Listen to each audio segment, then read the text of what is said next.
absolutely delighted to welcome in person my new co-host, Jason Michael Powers and Heather Powers. The three of us are going to be a powerhouse from here on out at Divine Love Talk, bringing you the even more in-depth topics that have a couple, to bring you the balance of the masculine and the feminine. And I'm so excited that Jason is here holding that space for men, other men to step into as a real instrument of power and willing to show your vulnerability and just connect with that space in your heart. And Heather, you've done such amazing work. I'm just so excited to have you on board to carry on this tradition of bringing more divine love to the planet. And today the topic is so relevant and it's so important because it's on the minds of everybody. And I was thinking, and Jason and I were talking earlier, that it saddens me that we have to deal with racism right now. After all of these years, it's still an open wound. But the good news is that we now stand at a threshold where there is the possibility of us actually transcending it. So today the topic is the truth about racism and how we can actually transcend the shadow that is over America. And I'm sure the rest of the world is looking at us and going, really?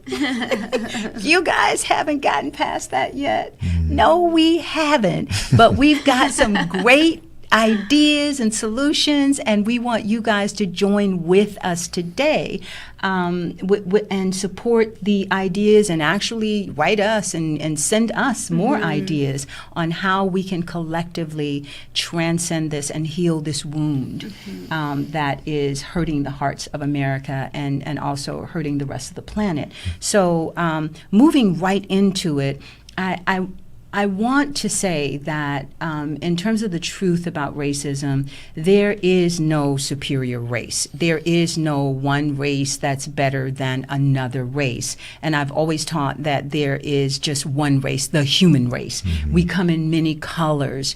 We have essentially our DNA is the same except for the amount of melanin that is in the DNA. And it's this beauty and diversity. And it's really time for us to celebrate. I mean, we talk about diversity, but to literally embrace the diversity and celebrate it. But we can't really get to that place until we look at these wounds and look at this shadow and be willing to move through it. And so, Jason Michael, you have a little excerpt about what's going on the planet right now that I thought would be really good to open up and share with everybody so that they will understand the energies that are coming into the planet. We've got, this amazing eclipse coming tomorrow. So absolutely. Well, we are super duper beyond delighted just to be sitting here in studio with you. And mutual. It is a powerful Trinity that has been formed. And actually, I was given something by a dear sister of ours who's actually getting ready to go to Crete, Greece. Get out of in here. September. Yeah, I'm going to Cyprus. To do what they're calling the Trinity initiation. I love and it. She sent this message to us this morning. And in this, we're in a very powerful window of time. We're in a solar eclipse, and we just left the lunar eclipse, so the sun and the moon are doing their dance, right? And it's interesting because it's the dark side of the moon. It's the new moon, right? And so all the shadows coming up. So this reading about just understanding what's happening this is written by who is the author? Jean-Luc Bozzoli. Okay. He writes, "This solar eclipse, it's an opportunity to change. This eclipse is a gateway to our authentic true path. Major new beginnings with resources of the universe available to us. An incredible turning point is offered. In finding the still point of trust within and deciding our real values, even in the midst of the most challenging times, invoke the love choice, I'll say the divine love choice, in everything. Dream your dreams bigger, rooted in love. to progress and express in our life that which honors what we are as a soul being. Oh, right.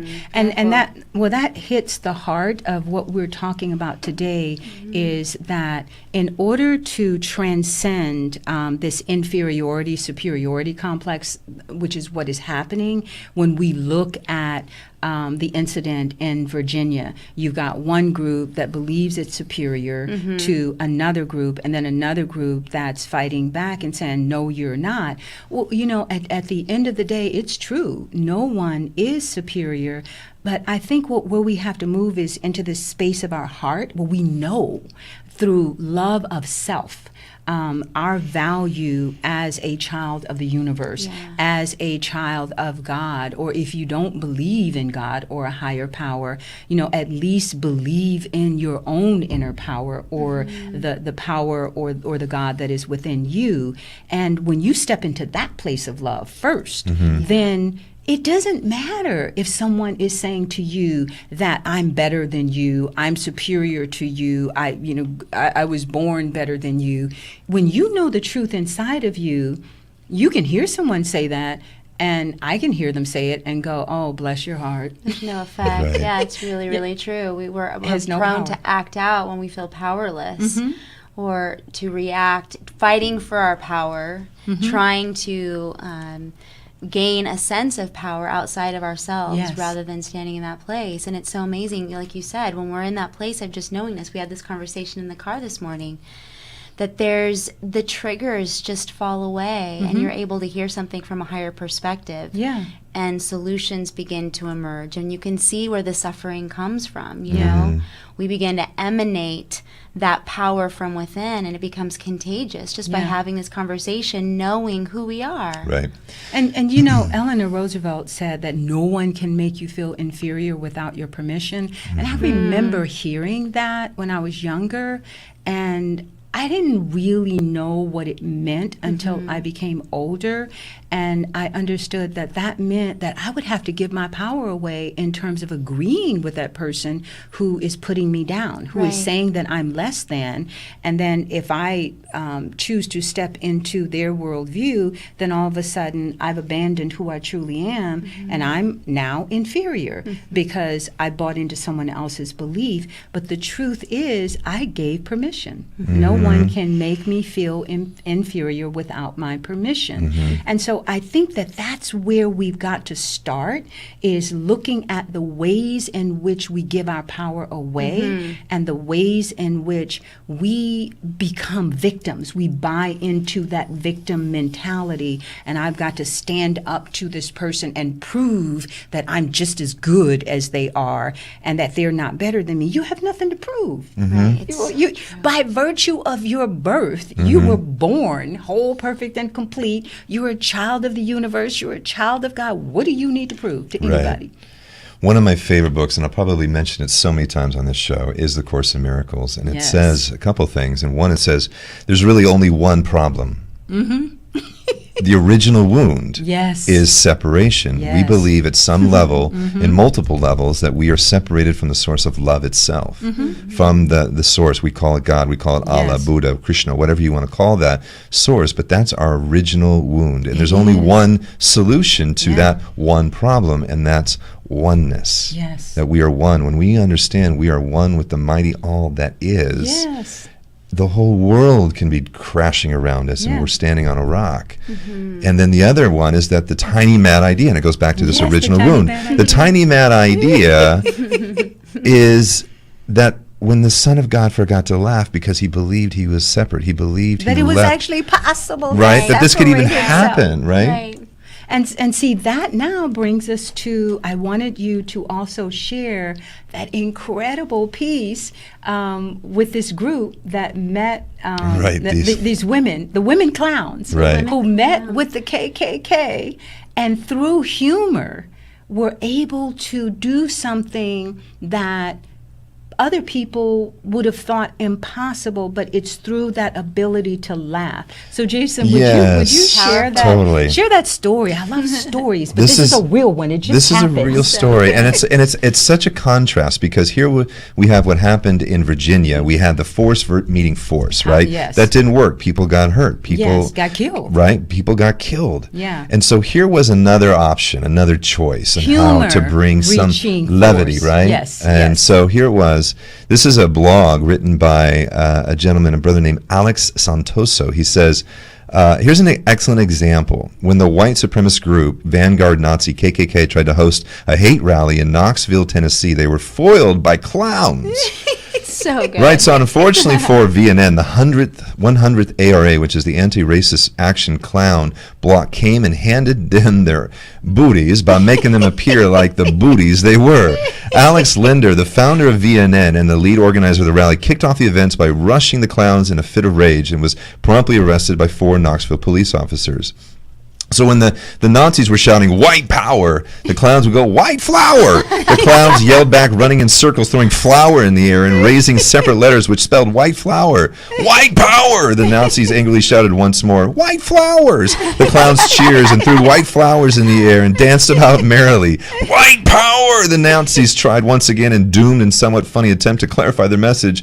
Oh, the clowns yelled, tight shower! And held a solar shower in the air and tried the crowd under to get clean, right? And at this point, and then it kept going on, and the clown women thought they finally understood what the clown was trying to say. They went, oh, the women's clown said, now we understand wife power. Wife, W-I-F-E, wife Feminine power, right? They lifted the letters in the air, and it was just, and that's what somebody said. I mean, there seems to be, some kind of instigation going on here, right? There is. But it can't be instigated. If we can look at this, we don't have to buy into it. We don't have to. Yeah. We don't have to react in the predictable way that the force wants us to react, because it's all about divide and conquer, making you feel less than, making you feel like a victim, and stealing your energy, which is your real power. Right. But if you laugh at it, because if someone is racist towards me, it's a joke to me, because I know that you're either really insecure and you need validation, or you're really ignorant, or you're stupid, or both, or you're really just trying to steal my energy, and I'm not going to give you any of it. Right. So at the end of the day, I got nothing for you other than a laugh. And it keeps coming back down to it's an inside job for all of us. Yes. Because we can know, that they're just trying to provoke me. But Yes. if you're not holding that light within yourself and knowing, it comes down to this self-love, this relentless self-love that we have to keep choosing over and over again, so that we can look at it from that perspective. And I know there are people out there that are saying, oh, they're in la la land. Here these hippy dippy people pretending like, racism doesn't exist. No, I grew up in the 60s. I marched.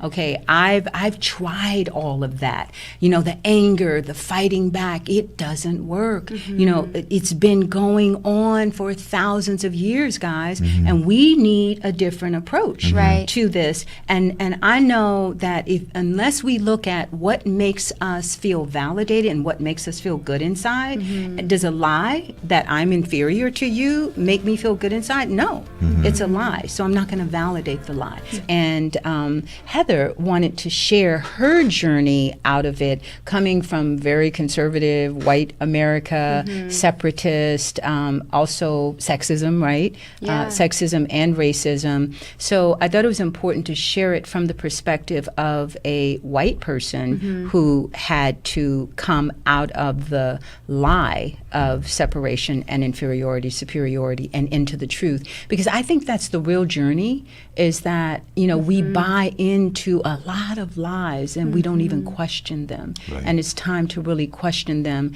and decide, are we going to keep reacting to lies, or are we going to just stand in the truth? And the truth needs no defense. That's so true.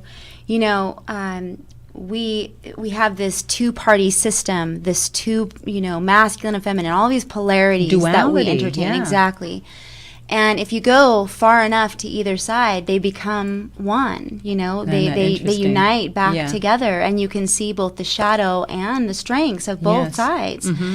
And so both Jason and I came out of fundamental Christianity, which was about, we have the right framework. Your religion is better than everybody else's. Jesus is more right than anybody else. The Bible is the only, word that can speak to and what God really everybody else is a heathen. Exactly. And so we had that mentality, but for several years, I was also engaged in Tea Party politics. Oh, wow. Very and especially conservative. when the Tea Party movement was just getting started, and with Sarah Palin, and,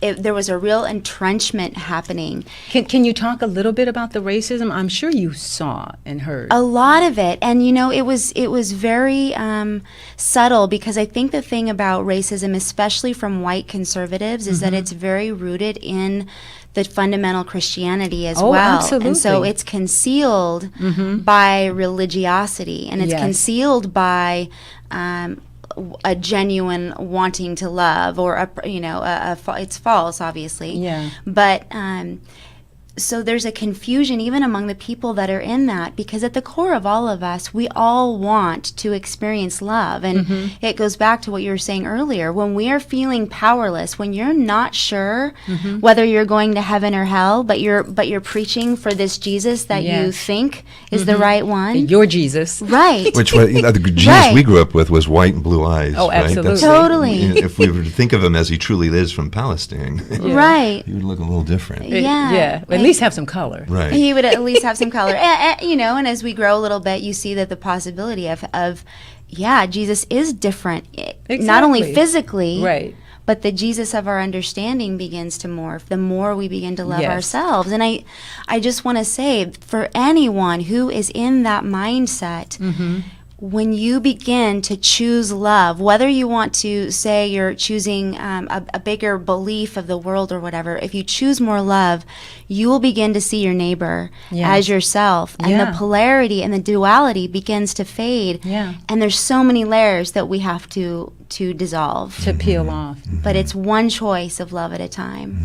And if you could move out of that fundamentalist, their superiority, because it's more of a superiority. It is. And everybody else who is not like me is inferior. But there's also xenophobia that's going on, which is fear of anything that's foreign. And Americans have this really bizarre xenophobia in that Americans don't travel too far outside of the United States.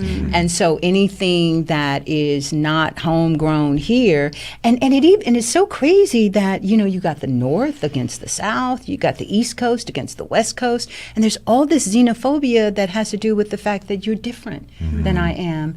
And that's another level of consciousness that when you look at racism, it's just a manifestation of any of the isms. And all of the isms put someone else down. If it's classism, the people, from a higher class, they're superior to the people who are lower class. If it's nationalism, then my nation or my state or my part of the country is better than your part of the country. And you can even look at it in cities. Every city in the United States is north, south, east, west. You got the rich people on the north side. You got the generally the blacks on the south side. Okay, you've got on the east side, you've got some minority, and on the west side, you've got kind of the hippies, over there, the progressive. Right. But it's just broken down to divide people. So in this section, we're going to focus on consciousness, because I think, when it's just human nature, when you see something on the news that's horrific,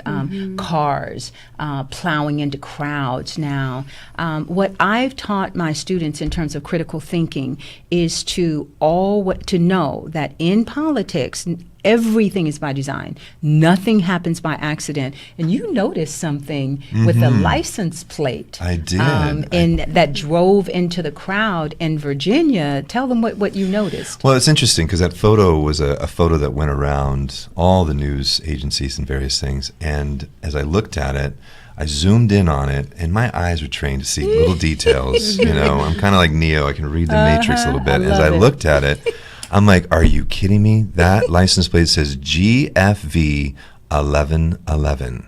And you know the Illuminati, they're really into numbers and numerology, and they use the reverse of it. Right. Because 11 is a sacred number, it's a power number, and you're not supposed to reduce it, but when you've got 1111, they would reduce it to a 4. And what we have to do is, instead of, they're focusing on how can they harvest the loosh energy from the alignments, the planetary and lunar alignments. And what we have to focus on is how can we use that same energy that's actually coming in to raise our consciousness to actually do that, to focus on doing that. And so what I like to focus on is, when I see something horrific, I don't deny the pain of it. I don't deny that it hurts. I don't deny that it's a wound, in the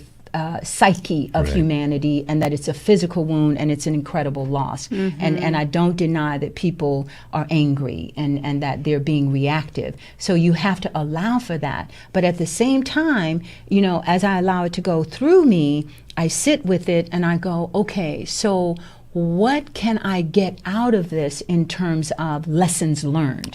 Because everything is in fractals, everything repeats itself, and I'm looking at it and I'm going, we're not getting the lesson, okay? And for me, as a psychologist and a professor, it's all about what's the lesson. And so I think if we look for signs of rising consciousness, and if we don't see enough of it, then we can be a part of that consciousness. We can flip it. And so I saw this article. And I just want to say, this is just a testimony to your consciousness, that this even came into your field, that you could even see it, because we can only see from where we are. It's very true. Right? And the fact that you came up, this was one of the best speeches by, and when I did a post about it earlier, by a politician, and that word politician in the collective heart, I just speak for myself, it's got a negative connotation, because we've seen politicians who majority are in the service to self agenda, not the service to others, because a true politician, as this amazing New Orleans mayor, his name is Mitch Landau, I believe, Mitch Landau. And coming out of New Orleans, that was what was striking. Shocking. Right? Yes, totally. And it's on my, on our feed. We'll put it up on Divine Love Talk, because I believe that this is one of the best speeches I've heard in a long, long, long time about the problem. He's not ignoring the problem. He even mentioned George Bush's statement. Look, here's the deal. We have a wound. And if you don't deal with the wound effectively, it keeps festering. And so we have an opportunity in this time, this game. And that's what the 1111 for me means. When I saw it, I got shivers all over my body. I'm like, oh my God, this is a collective wake-up call. It's a collective wake-up call to go, look, there is a consistent separation virus that continues to manifest itself out, and as you said, there is something else emerging through, and that's what we got to focus on. What's coming through, and how can we become a part of pushing for that change. And that's what Divine Love Talk is all about, is having the courage to be the change that you actually want to see on the planet, and not being afraid to speak the truth even when it's difficult and people don't want to hear it, because I'm the last one, to try to pretend that something didn't happen. And I believe we have to go into the dark night of the soul. We have to look at the shadow, because that's the only way we're going to come into the light. If we run from it, the shadow will chase us, and it gets bigger and bigger. And we're being given, I believe, a very incredible opportunity to heal that shadow and to no longer be afraid of it. That boogeyman of racism, it has no power over me. Yeah, it's really true. You just touched on it, but the Gandhi quote that really governs, and it's in our mission statement, that we have to become the change, and the only way to change something is to really recognize the truth of it. Having the courage to go into those places within ourselves. And we can't manifest a change on the outside or even push for a change if we haven't enacted it or embodied it ourselves. Absolutely. And this is an incredible golden opportunity right here and right now in this gateway right here. This is really the real deal, and this is what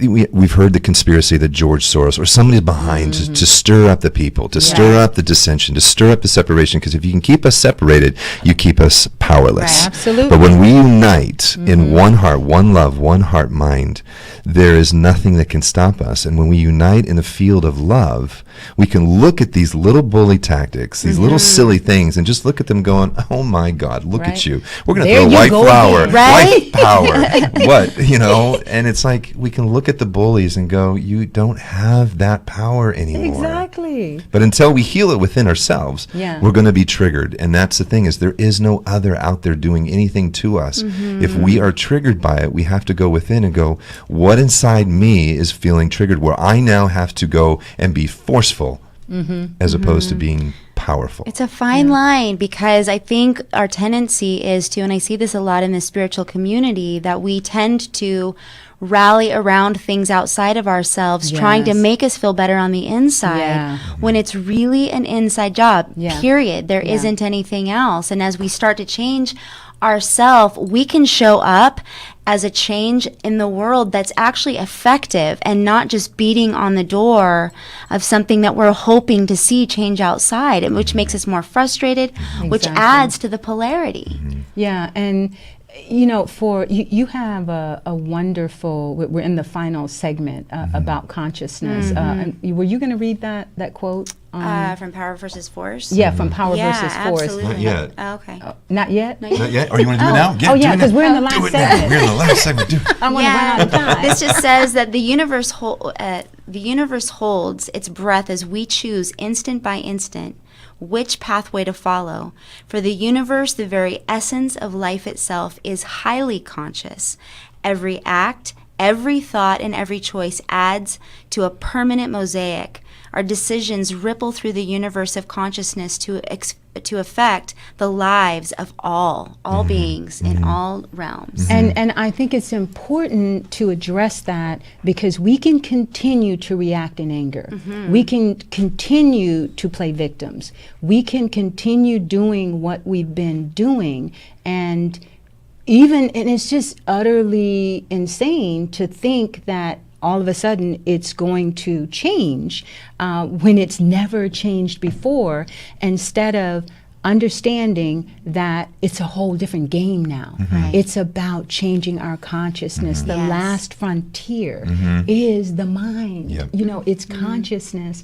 And so we can't fight any of this anymore the old way. We don't have to give consent.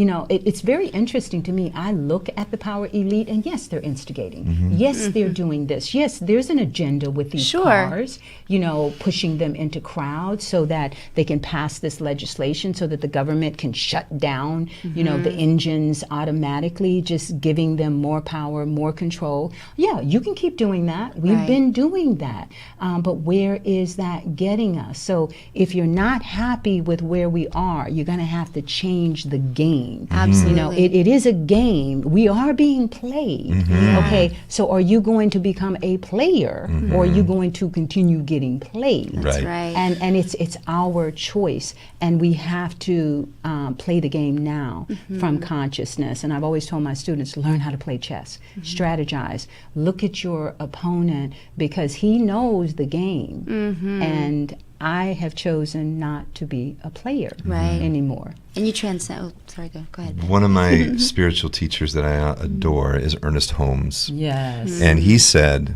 and I say this often, right? Yeah. Which was actually a science of mind and spirit, but it said that one alone in consciousness constitutes the majority. Absolutely. It's a very powerful saying. Like when because only one of us, when one of us wakes up, one of us goes, you know what? We do it for I'm not going to be everybody. forceful anymore. I'm going to be powerful. And love is the most powerful force. One love, when I'm one with the presence of all that is, and I go into that still point and I hold that space. And what we were doing a show called A Call to Sacred Activism. And I want to make this distinction, because there's a distinction in all this is going on. We're not ignoring the problem. We're saying, yes, racism, there is something going on, but we can invoke change by sacred activism. And sacred activism, the most sacred things you can do is forgive. The most sacred thing you could do is accept. Yes. The most sacred thing you could do is love only. And when you are that one in that field, you affect a quantum field. This is quantum mechanics. This is quantum science.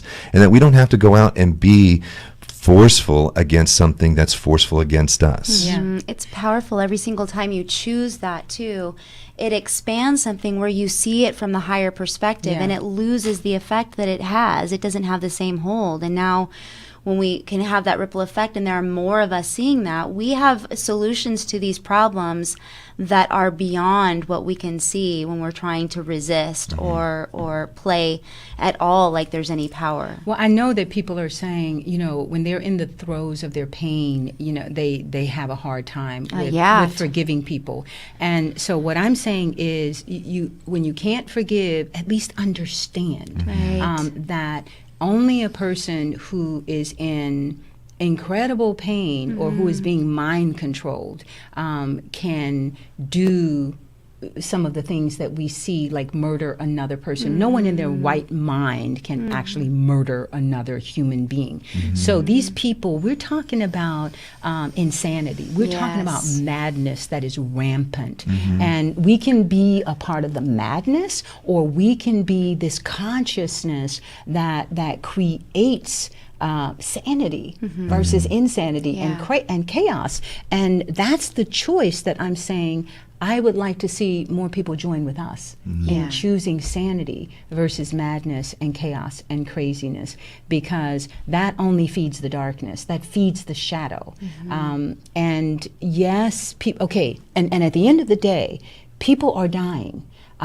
People are being murdered. But when we understand that we're eternal, that there is no death, see, you can stand in the face of death. You can stand in the face of a bully and not cower, because you're an eternal being. And so that's what we got to remember who we are, our beingness, our essence. And when we do that, because everybody's like, but they'll kill us. Well, they can't kill you. They can't. They can relieve us of our meat suit, as some people call us, right? That's it, just transition. I just hear the words of Jesus, forgive them, for they know not what they do. And isn't that true? Like you said, powerful. Even in the moment that you might be in so much pain that you can't muster up forgiveness, just choose to try and understand where someone else is coming from, and it will open doorways to you being able to forgive. And forgiveness lets you experience the freedom. You're free. And you're also free of their karma, because when you refuse to forgive that person, you're now carrying their karmic debt, you're creating more karma. And why would you keep doing that? Why do you want to carry someone else's burden? If the whole turn the other cheek, if you slap me, you're creating karma.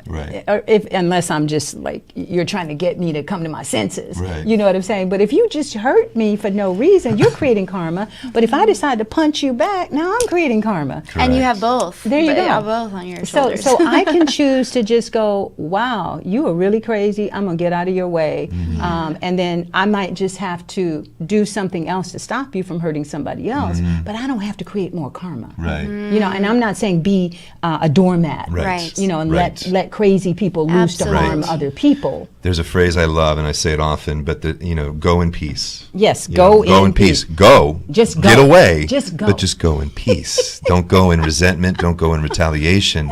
But sometimes we do need to step away and step aside. And like water, let the flow on, And choose who you want to be in the presence of. Yes. I'm not going to a rally where the Ku Klux Klan is. I don't want to be in the vicinity of that energy. I'm choosing much more wisely the people that I want in my inner circle. We can do that. You can. We That's always powerful. have a choice. When you're connecting to the vibration of whatever that is being stirred up, you walk away from it and you still have that energy that you're carrying away with you. And if nobody shows up for your rally and everybody is turning the other way, you're going to quit rallying. That's right. That's right. It's not feeding your spirit. White flowers. White We're going to have the white flower rallies. Wife power. The wife power. Just keep laughing. You know, I remember hearing in Spirit was speaking in my voice the other day, always going, "Why so serious?" Yes. It was a clown. It was the Joker from Batman. It was Heath Ledger. It was a scary clown. Yeah, it was a scary clown, but it was that "why so serious?" Just let's lighten up. Let's really lighten. Let's bring more light, more levity. Yeah. Well, And- that is the note we're going to end on. And as So this, good. it's been wonderful being here with you guys. It's just, and this is No, how we're it not should done yet. be. We had a song coming. Oh, up, wasn't it? absolutely. No, Yeah. we're done with the section. Oh, yes. Okay, Yeah. we're going into commercial Right. break, and after commercial break, Heather will lead us out with an amazing song to lift our spirit and bring more joy and happiness into our lives. And so, please, guys, take to heart these little jewels of wisdom that we're giving you. And even if you don't believe them, just try them. Yeah. You know, and then Little let us willingness. know. Just Let a us little. know. Yeah. We dare you. All right. Closing the show out with some ancient divine mother wisdom and an incredible song from Heather Powers. Do you want to say something, Jason, as she's going in? Just open your heart. Just open your heart. You know, this is ancient. This is an ancient wisdom song that will speak to a part of you that you may have yet to acknowledge. And when we see problems in the world, call in that wisdom. Do not forsake beautiful wisdom. She will protect and guard your life. Love her, and she will watch over. She will relieve all pain and strife.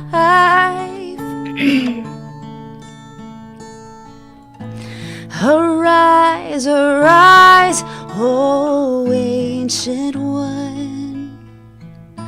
Arise, arise, and sing your song. Arise, arise, O ancient one. Arise and lead us home. Prajna Paramita, beautiful Sophia, Nadina Himana. You are life, you are peace, Prajna Paramita, beautiful Sophia, Nadina Himana. You are life, you are peace. Arise, arise, O ancient one. Arise, arise, and sing your song. Arise, arise, O ancient one. Arise and lead us home. Arise and lead us home. Arise and lead us home.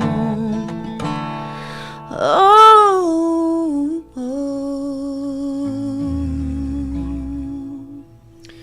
I want to share when I hear that song. There's a I remember the movie The Shack. Yes. Right? And when we think of the presence of God as this mother Yes. in this time, Yes. is that I encourage us to just invite that into your heart, that presence that's going, look, babies, it's okay. Yeah. Come here. You know, I'm gonna heal up that wound right now. I'm gonna put some love on that. Yeah. And that's what we require right now. And just ask for a higher understanding. When you see the craziness and the madness in the world, ask for what you can learn from it that can help heal the world.